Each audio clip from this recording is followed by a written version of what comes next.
సంవత్సరానికి 20,000 కోట్ల రూపాయల బడ్జెట్ కేటాయిస్తాం. బీసీ విద్యార్థులకు సకాలంలో ఫీజు రియంబర్స్మెంట్ ఇస్తాం. బీసీల కుల సంఘాలకు కార్పొరేషన్లు ఏర్పాటు చేసి కార్పొరేషన్ల ద్వారా బీసీలను ఆధునీకరిస్తామని చెప్పడం జరిగింది.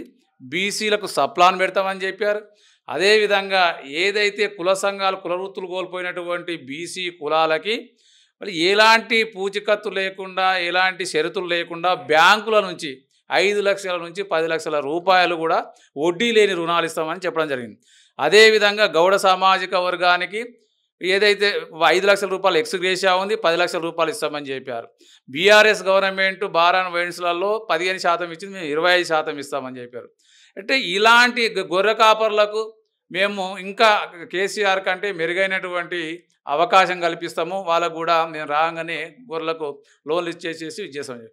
ఈ విధంగా ఎన్నో దాదాపు ఒక 20 హామీలు ఈరోజు కామారెడ్డి సభ సాక్షిగా చాలామంది రాహుల్ గాంధీ గారి యొక్క మాట ప్రకారంగా ఇక్కడ కర్ణాటక సిద్ధిరామయ్య గారిని తీసుకొచ్చేసేసి చాలా నమ్మబలికి ఈ రాష్ట్రంలో బీసీలతోటి ఓట్లు వేయించుకొని అధికారంలోకి వచ్చినటువంటి కాంగ్రెస్ పార్టీ దాన్ని పూర్తిగా విస్మరించింది అధికారంలోకి వచ్చినాక.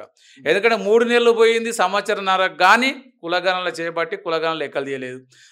చేసినటువంటి కులగణనలో తప్పులు తడకలు, ఆ చేసినటువంటి కులగణన చేసేసి అసెంబ్లీలో తీర్మానం పెట్టినాక అన్ని రాజకీయ పార్టీల ఆమోదం పొందిన తర్వాత కూడా ఈ రాష్ట్ర ప్రభుత్వము దాన్ని ఎమ్మడి చురుకుగా పనిచేయాల్సినటువంటి సందర్భం ఉండే.